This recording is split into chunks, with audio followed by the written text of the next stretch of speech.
right? Or if you just go out all of a sudden and run a 50K or 100K, you may be able to do it because you've been fit that way. But can you consistently do the same in future? That is the question.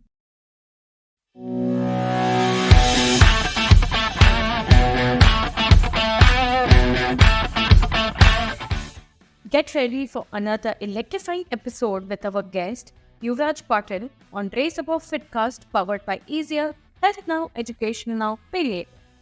As we discover the secrets of ultra-distance running, from stay hydrated to elite recovery techniques, injury prevention, and unwavering motivation.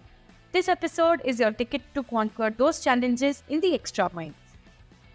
Okay, so as per your expertise, can you share some tips or advice for runners who are new into ultra running or planning to do long distance running, and how can they overcome the initial challenges, the physical challenges, the mental challenges, the training challenges which they would come across? Yeah, first and foremost, people have to understand this is a slow progress, okay? You should not jump into ultra running right away.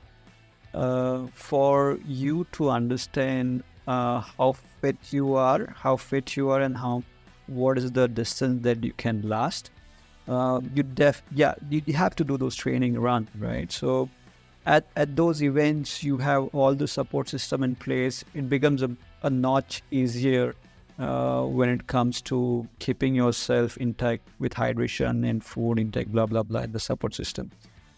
But when it comes to training for such runs, and if you're trying to graduate to ultra running, I've always told people, even if you're running marathons, first do 20 half marathons before you even graduate to a 30 kilometer. And then you do a 20, 30 kilometers and then graduate to a full marathon. So that's how I've been telling people that, train for these, distances, get in that comfort zone of doing that distances, and slowly keep pushing your limits by adding a kilometer or two, and, see how it goes. So do not drastically increase the, distance that you're running, but let's have a slow progression towards it, right?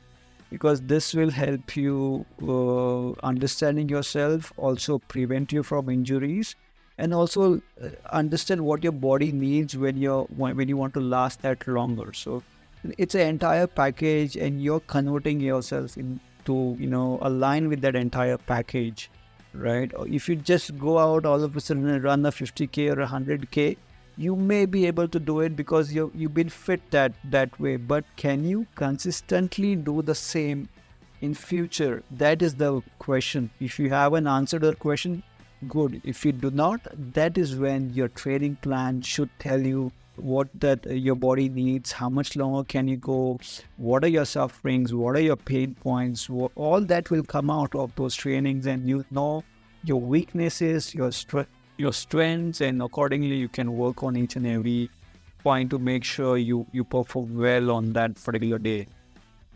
Right. So persistence and the continuity is what would help in that long distance running.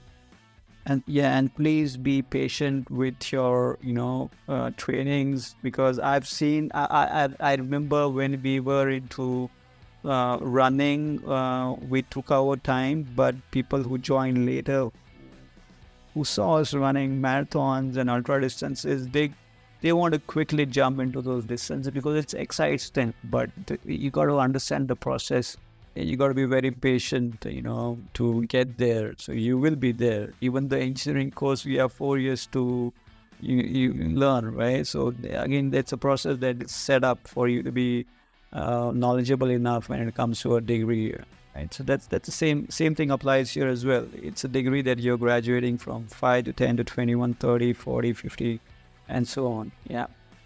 You rightly say. That's a good example which you've given. Okay.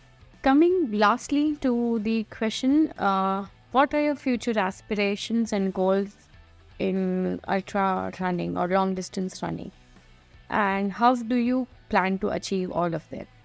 Of course, I have the UTMB. I targeted one last year in Thailand for 100K.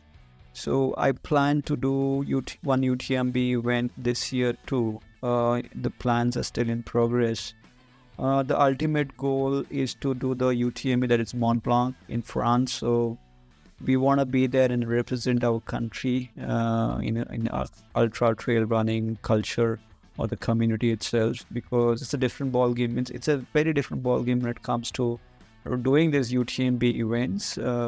Events is spectacular, no doubt, and the kind of exposure you get to runners across like 60 plus countries, nothing like it. You get introduced to people, you get to know how they train, you also get introduced to different attires, the different shoes, different gadgets, different food intake, different gels, or different whatever gear that is required to help you do that runs, everything. You are literally getting that knowledge transfer or knowledge dump for all these events.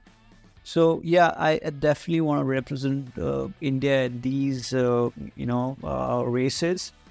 and I look forward to few training runs in India as well, which could help me attend these events. So it's like I cannot go there and train for these international runs, but I can always target local events here in India and use them as a training platform, right? So all the runs that I did in India has helped me, cover UTMB in Thailand. So I'm very much,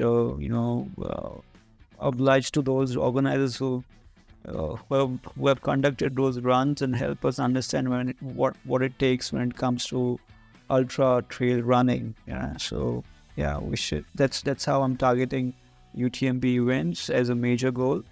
But yeah, I've also looking forward to a few road runs, again ultra runs, which have been doing rounds. Maybe Comrades or Bad Waters. I'm studying those runs and seeing what it takes to do those runs, and because in those kind of events, it's just not the runner in himself or herself, but also the mandatory support system when it comes to a running crew that you have to carry with you for the runs matter a lot. So there's a lot of engineering in that particular aspect, which I'm learning right now, and then I'll see how I can take it ahead. Okay, that's amazing. Learning would, be very helpful. And every run, I suppose, would teach some or the other thing, because having a different terrain or a different climatic condition would ultimately give some conclusions which we need to be prepared when we are traveling or, participating in the races which are not in India. Correct. And you can always alter the way you run at these events, right? The events that you target as training runs, try and alter the way you run. When I say way you run, could be the pace, could be the water intake. Try consuming less water, more water. Check how your intake comes in terms of gels or food. Just try changing all that. You have that freedom of doing all that, and that is when you can excel and learn things out of it and see how it affects your body. Yeah. Right. That's actually amazing insights which we've got from you, Yuvraj. We come to the end of the podcast, and it was such a wonderful conversation which we had. And having all those pointers from an experienced and a vivid runner would of course be helpful to the long distance runner or the marathon runners who are planning to be long distance runners. That was amazing. Thanks, Kunjal. As we reach the finish line of this incredible journey with Yuvraj, keep the fire of inspiration burning bright.